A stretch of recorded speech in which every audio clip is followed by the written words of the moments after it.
Dans le cadre de la deuxième conférence annuelle sur la paix et la sécurité en Afrique, une table ronde a été organisée sous le thème Sahel, recul ou extension du phénomène djihadiste. Lors de cette table ronde, plusieurs questions ont été débattues, notamment les groupes djihadistes actuellement actifs dans le Sahel, leur objectif, moyens d'action et évolution, et les solutions actuellement en cours pour faire face à ces groupes. Plusieurs spécialistes ont également fait un état des lieux sur la menace terroriste au Sahel, analysé les réponses jusqu'ici apportées sur le terrain et engagé une réflexion sur les solutions face au risque d'expansion éventuelle de ces groupes dans la région.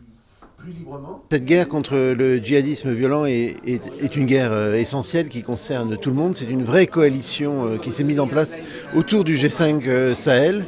On a évoqué ce matin beaucoup de problèmes d'instabilité interne qui existent, mais aussi des facteurs externes.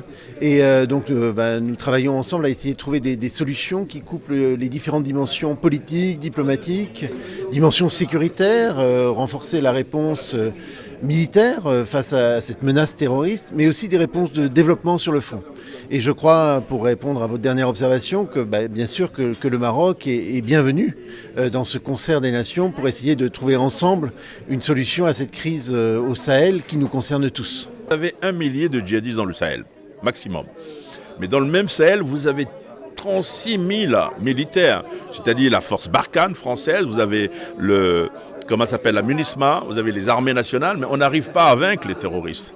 Mais les terroristes n'ont pas un seul avion, monsieur. Les terroristes n'ont pas un seul hélicoptère. Les terroristes n'ont pas un seul hélicoptère. Et pourquoi se fait-il qu'ils arrivent à résister? Parce que c'est la guerre asymétrique.